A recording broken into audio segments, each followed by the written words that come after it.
नमस्कार सबैमा। आज म तपाईहरुलाई एसडब्ल्यू म्याप कसरी चलाउँछ त्यसको बारेमा यो भिडियो मार्फत सिकाउन गइरहेको छु। एसडब्ल्यू म्याप एउटा Android app GIS mapping app हो जसले फिल्ड सर्वे, लोकेसन डाटा सङ्कलनका लागि प्रयोग गरिन्छ। एसडब्ल्यू एपबाट हामीले विभिन्न पोल तथा विभिन्न ट्रान्सफर्मरहरू जडान भएको स्थानहरूमा कोर्डिनेटहरू पत्ता लगाउन सक्छौँ। विभिन्न लोड सेन्टरको ट्रान्सफर्मरहरूलाई कसरी एसडब्ल्यू म्यापबाट लोकेट गर्छ यसको बारेमा क्रमशः सिकाउन गइरहेको छु। सबभन्दा पहिला हामी प्ले स्टोर खोल्ने। प्ले स्टोरमा गइसकेपछि सर्चमा जाने, सर्चमा एसडब्ल्यू म्याप भनेर लेख्ने। यहाँ सर्च गरिसकेपछि एसडब्ल्यू म्याप भनेर आउँछ, त्यसपछि हामीले इन्स्टल गर्ने। अब इन्स्टल भइसकेपछि ओपन गर्ने। यस्तो आउँछ। त्यसपछि यहाँ वाइल युजिङ द एपमा क्लिक गर्ने, फेरि अलाउमा क्लिक गर्ने, फेरि अलाउमा क्लिक गर्ने।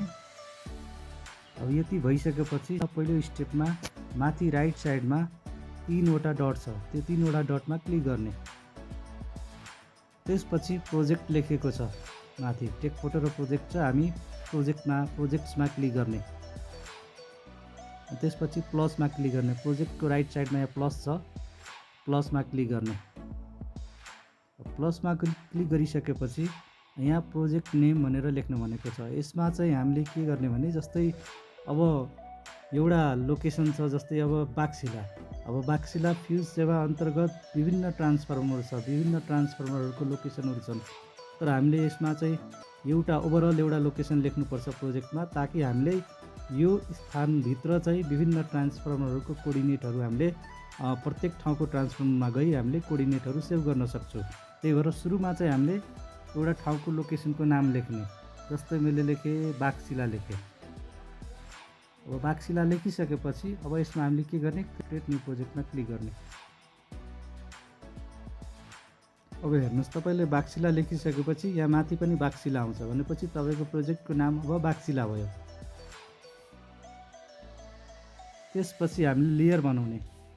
अब लेयरमा हामीले के को लागि हामीले कोर्डिनेटहरू प्लोट गर्छौँ, प्रत्येक ट्रान्सफर्मरको लागि पत्ता लगाउँछौँ। त्यही भएर हामीले यसमा पहिला लेयर बनाउनु पर्छ। लेयरमा चाहिँ तल म्याप लेयर्सको साइडमा राइट साइडमा प्लस अप्सन छ, प्लसमा क्लिक गर्नुहोस्। त्यसपछि सबभन्दा लास्टमा ड्रोन फिचर छ, ड्रोन फिचरमा जानुहोस्।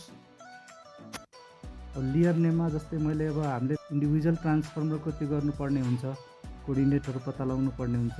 त्यसरी हामीले ट्रान्सफर्मर लेखेँ। ट्रान्सफर्मर लेखिसकेपछि जियोमेट्रिक टाइपमा भनेको छ पोइन्ट, लाइन छ, पोलिगन छ। हामीले ट्रान्सफर्मर भनेको त पोइन्ट हामीले गर्छौँ, विभिन्न पोइन्टहरूको कोर्डिनेटहरू लिन्छौँ। त्यो हामीले पोइन्टमा क्लिक गर्ने। त्यसपछि जियोमेट्रिक सिम्बल। अब जियोमेट्रिक सिम्बलमा यहाँ क्लिक गर्ने। क्लिक गरिसकेपछि पोइन्ट सिम्बलमा ट्रायङ्गल चाहिँ अलि बेस्ट भएन, सर्कलमा क्लिक गरौँ, सर्कलमा क्लिक गर्ने।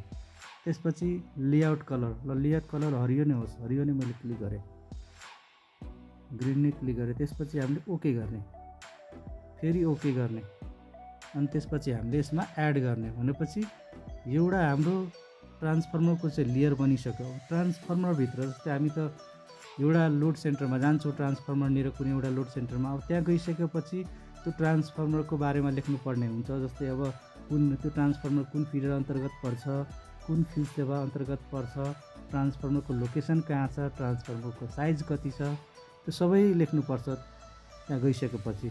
त्यही भएर यसमा हामीले अब के गर्नु पऱ्यो भने यो भित्र एट्रिब्युट टाइप चाहिँ सेलेक्ट गर्नु पऱ्यो। त्यसको लागि यहाँ ट्रान्सफर्मर लेखेको ठाउँमा हामीले क्लिक गर्ने एकचोटि। क्लिक गरिसकेपछि यसमा एउटा सेटिङको सिम्बल छ, सेटिङको सिम्बलमा क्लिक गर्नुहोस्। सेटिङको सिम्बलमा क्लिक गरिसकेपछि तल लेयर एट्रिब्युट्सको राइट साइडमा प्लस अप्सन छ, प्लस अप्सनमा क्लिक गर्नु होला। त्यसपछि एट्रिब्युट नेममा छ, एट्रिब्युट नेममा सबभन्दा पहिला मैले सपोज डिस्क्रिप्सन लेखेँ, किनभने डिस्क्रिप्सनमा हामीले विभिन्न डाटाहरू लेख्नुपर्ने हुन्छ। अब डिस्क्रिप्सन भनेको त टेक्स्टमा हुन्छ, त्यही भएर हामीले टेक्स्टमै क्लिक गर्ने।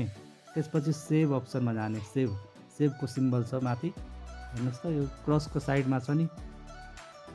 त्यसपछि सेभको बटनमा क्लिक गर्ने। अब सेभ भइसकेपछि फेरि अब यो टेक्स्टले मात्र भएन, त्यो ठाउँमा गइसकेपछि हामीले त ट्रान्सफर्मरको फोटो पनि खिच्नुपर्ने हुन्छ। यहाँ गइसकेपछि त हामीले ट्रान्सफर्मरको फोटो खिच्छौँ ताकि फ्युचरमा हामीले त्यहाँ कस्तो थियो ट्रान्सफर्मर, के रहेको छ कन्डिसन सबै हेर्न सक्छौँ त्यहाँबाट। फेरि हामी त्यसपछि लेयर एट्रिब्युटको साइडमा प्लस अप्सन छ, प्लस अप्सनमा जानु होला। अब एट्रिब्युट नेममा फोटो लेखिन्छ। फोटो लेखिसकेपछि एट्रिब्युट टाइपमा यो त टेक्स्ट त हुँदैन, फोटोमा भनेको फोटो नै हुन्छ। यहाँ हेर्नुहोस् फोटो अप्सन छ, चेकलिस्ट र अडियोको बिचमा फोटो अप्सन छ। फोटो अप्सनमा सेलेक्ट गर्नु होला। सेलेक्ट गरिसकेपछि फेरि सेभ गर्नु होला अघि जस्तै।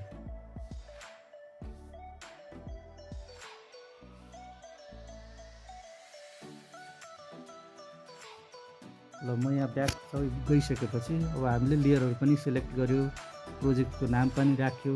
अब जुन ट्रान्सफर्मरमा जान्छ अब त्यो ट्रान्सफर्मरको चाहिँ लोकेसन चाहिँ अब कसरी त्यो गर्ने, कसरी अब यहाँबाट चाहिँ पत्ता लगाउने। अब त्यसको लागि हामी राइट साइडमा 3वटा डट छ, त्यो 3वटा डटको साइडमा आरइसी भनेर छ। आरइसी भनेको रेकर्ड हो, त्यसमा क्लिक गर्ने। त्यसमा क्लिक गरिसकेपछि यहाँ दुईवटा अप्सन हुन्छ, एउटा रेकर्ड फिचर र एउटा रेकर्ड ट्र्याक। हामीले चाहिँ पोइन्ट वाइज गर्नुपर्ने हुन्छ, त्यही भएर हामीले के गर्ने, रेकर्ड फिचरमा क्लिक गर्ने। रेकर्ड फिचरमा क्लिक गरिसकेपछि अब यस्तो आउँछ, हेर्नुहोस् ल्याटिट्युड लङ्गिट्युडहरू आउँछ। यो गइसकेपछि सबभन्दा मुनि हेर्नुहोस् त यहाँ चाहिँ प्लसको अप्सन छ, हेर्नुहोस् त सबभन्दा मुनि वाइट कलरले चाहिँ एउटा प्लसको अप्सन चाहिँ दिइरहेछन्। पेनको साइडमा प्लस अप्सन छ, त्यो प्लस अप्सनमा क्लिक गर्नु होला। त्यो क्लिक गरिसकेपछि फिचर रिकर्डेड भनेर अप्सन आउँछ। अब यसमा हामीले के गर्ने, feature recorded successfully, would you like to view and edit the attributes, यसमा के गर्ने, हामीले यस गर्ने। यस गरिसकेपछि अब यसमा हामीले डिटेल डाटाहरू भर्नुपर्ने हुन्छ। जस्तै अब यसमा चाहिँ रिमार्क्स छ, डिस्क्रिप्सन छ, फोटोहरू छ। अब जस्तै मैले अब डिस्क्रिप्सनमा सबभन्दा पहिला म यहाँ डिस्क्रिप्सनमा गएँ। डिस्क्रिप्सनमा जस्तै तपाईँको भिडियोको नाम के छ, जस्तै मैले अघि त बाक्सिलाभित्रको ट्रान्सफर्मरहरूको लोकेसनहरू लिइरहेको छु। जस्तै म एउटा ट्रान्सफर्मरमा त्यहाँ म पुगिसकेको छु। त्यहाँ पुगिसकेपछि अब यो यहाँबाट यो स्टेप चाहिँ गर्नुपर्छ। सबभन्दा पहिला यो बाक्सिला भनेको त कुन फिडर अन्तर्गत पर्छ, पोखरी फिडर अन्तर्गत पर्छ। त्यही भएर हामीले यहाँ के गर्ने, पोखरी फिडर लेखिदिने।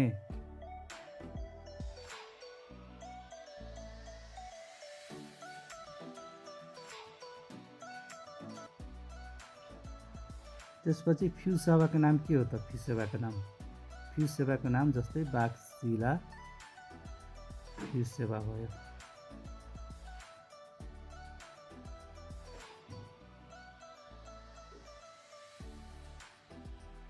त्यसपछि ट्रान्सफर्मरको लोकेसन कहाँ छ त, जस्तै हामीले बाँसपानीमा गयो, बाक्सिलाको बाँसपानीको ट्रान्सफर्मरमा छौँ भने त्यहाँ हामी बाँसपानी लेखिदिउँ लोकेसनमा। त्यसपछि यो ट्रान्सफर्मर कति साइजको छ, कति क्यापेसिटीको छ, जस्तै त्यो ट्रान्सफर्मर भनेको 50 केभिएको छ भने 50 केभिए लेखिदिने। अब यति लेखिसकेपछि अब यहाँ तल फोटोको अप्सन छ, फोटोमा क्लिक गर्ने र हामीले यसमा चाहिँ जस्तै यो ट्रान्सफर्मरमा हामी त्यहाँ पुगिसकेको छौँ भने यो ट्रान्सफर्मरको फोटो चाहिँ हामीले स्न्याप गर्ने त्यहाँ लाइभ। त्यसपछि ओकेमा क्लिक गर्ने। यहाँ रिमार्क्स अप्सन आउँछ। रिमार्क्समा चाहिँ हामीले के गर्ने भने जस्तै हामीले क्लाइमिटरहरू लिएर जाने, त्यहाँ चाहिँ भोल्टेजहरू, करेन्टहरू एलटीमा प्रत्येक फेजमा कति छ, फेजमा कति छ हैन। जस्तै आर र वाई बिचमा फेज भोल्टेज जस्तै 400 भोल्ट भयो। जस्तै बी र वाई को बिचमा 395 भोल्ट भयो। जस्तै आर र बी बिचमा भोल्टेज 397 भोल्ट भयो। फेज भोल्टेज भयो सबै। त्यसपछि फेज न्युट्रलको पनि गरिदिने। जस्तै आर र न्युट्रलको बिचमा 230 भोल्टेज भयो। त्यसपछि वाई र न्युट्रलको बिचमा 228 भोल्ट भयो। जस्तै अब बी र एनको बिचमा बी फेज र न्युट्रलको बिचमा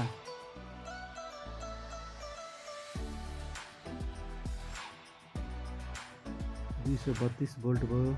यो भोल्टेजको कुरा लेखिसकेपछि हामीले त्यो लोड पनि नापिहाल्ने, वास्तवमा त्यहाँ लोड अहिले कति छ। जस्तै आर फेजमा 50 kV को ट्रान्सफर्मर छ भने अब नर्मल टाइममा हामीले गइरहेको छ भने जस्तै त्यहाँ 2500 एम्पियर मानौँ, आर फेजमा 25 एम्पियर छ। त्यसपछि वाइ फेजमा तपाईँको 28 एम्पियर छ। त्यसपछि बी फेजमा तपाईँको 27 एम्पियर छ। अब न्युट्रलमा जस्तै तपाईँहरूको ट्रान्सफर्मर ब्यालेन्स छ भने न्युट्रलमा 4 एम्पियर आउन सक्छ। जस्तै यसमा 2 एम्पियर मैले लेखेँ। अब यति लेखिसकेपछि यसमा यहाँ टिक अप्सन छ, राइट भनेर अप्सन छ, यसमा चाहिँ क्लिक गर्ने यहाँ साइडमा। अब यो डाटा के भयो, सेभ भयो हामीसँग।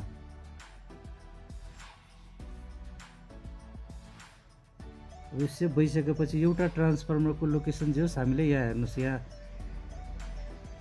तपाईँले भर्खर जुन अहिले लोकेसनहरूको दिनुभयो नि डाटाहरू सबै यहाँ आउँछ। यो डाटामा ठ्याक्कै यहाँ प्लोट भएर आउँछ। अब फेरि तपाईँले अब नेक्स्ट ट्रान्सफर्मरमा जानुभयो भने अब तपाईँले फेरि सेम स्टेप गर्नुपर्छ। रेकर्ड फिचरमा जाने, अघि जस्तै रेकर्डमा गएर रेकर्ड फिचरमा जाने, अनि त्यसपछि फेरि यहाँ तल प्लस अप्सन छ, प्लसमा जाने, अनि त्यसपछि यहाँ चाहिँ यस गर्ने। यस गरिसकेपछि सेम अघि जस्तै डिस्क्रिप्सनमा अघि हामीले फिडरको नामहरू लेखिरहेको थियौँ होइन, कुन फिड सेवा अन्तर्गत पर्छ होइन। अनि त्यसपछि यसमा चाहिँ अब ट्रान्सफर्मरको लोकेसन के छ, ट्रान्सफर्मरको साइज के छ सबै लेख्ने, अनि फोटो पनि खिच्ने। उक्त ट्रान्सफर्मरको रिमार्क्समा चाहिँ अब भोल्टेज र करेन्ट होइन कति छ अघि भने जस्तो गर्ने। अनि त्यसपछि फेरि के गर्ने, यहाँ टिकमा यो टिक लगाइसकेपछि रिमार्क्सको साइडमा टिकको अप्सन छ, त्यो गरिसकेपछि सेभ हुन्छ। यसरी नै हामीले के गर्ने भने प्रत्येक ठाउँको ट्रान्सफर्मरहरूको लोकेसन चाहिँ हामीले ट्र्याक गरेर सेभ गर्नुपर्छ। अब यो सेभ सबै गरिसकेपछि अब हामीले यसमा चाहिँ सेभ पनि एक्सपोर्ट पनि गर्नुपर्छ। ओभरअल एक्सपोर्ट गर्नलाई सबभन्दा माथि चाहिँ हेर्नु त रातो कलरको यहाँ अप्सन छ नि एसडब्ल्यू म्याप, अनि यहाँ रातो कलरको जुन अप्सन छ नि त्यहाँ क्लिक गर्ने, सबभन्दा टपको लेफ्टमा। अब सबभन्दा तल जाने होला ठ्याक्कै यो सेयर प्रोजेक्ट छ नि, सेयर प्रोजेक्टमा यहाँ अप्सन छ एक्सपोर्ट प्रोजेक्टमा क्लिक गर्ने। अब त्यसपछि हामी सेभ फाइलमा जाने, यहाँ प्रोजेक्ट छ, केएमजेड फाइल छ होइन। अब केएमजेड फाइलहरूमा क्लिक गऱ्यो भने यो चाहिँ अब यो गुगल अर्थहरूमा चाहिँ ओपन हुन्छ, गुगल अर्थ एपमा चाहिँ ओपन हुन्छन्। सेभ फाइल भनेको हाम्रो जिआइएस सफ्टवेयरमा ओपन हुन्छ। अब जस्तै हामीले सेभ फाइलमा चाहिँ एक्सपोर्ट गरिदिने, त्यसपछि हामी एक्सपोर्ट गर्ने। यहाँ एक्सपोर्ट लेखेको छन् होइन, एक्सपोर्ट फाइल नै बाक्सिला छ भने बाक्सिला नै भयो होइन। यो सबै ट्रान्सफर्मरहरूको गरिसकेपछि हामीले लास्टमा चाहिँ एक्सपोर्ट गर्नुपर्छ।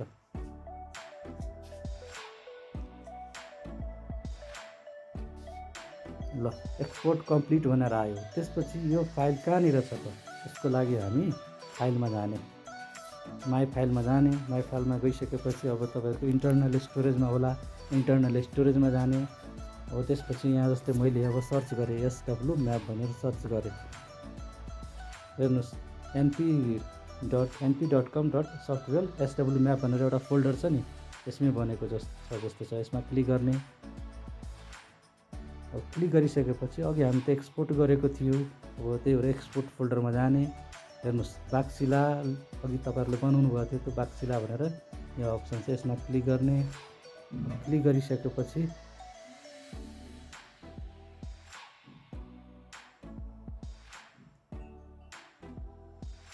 के फाइलहरू बनेको छ। अब यो तपाईँहरूले के गर्नुपर्छ भने यो हामीलाई वाट्सएपमा चाहिँ पठाइदिनु होला।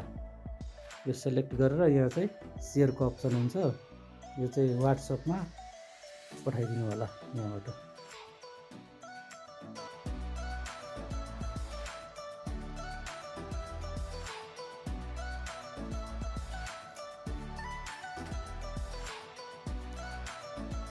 यसरी नै हामीले विभिन्न ट्रान्सफर्मरको लोकेसनहरू चाहिँ पत्ता लगाउन सक्छु र एक्सपोर्ट गर्न सक्छु।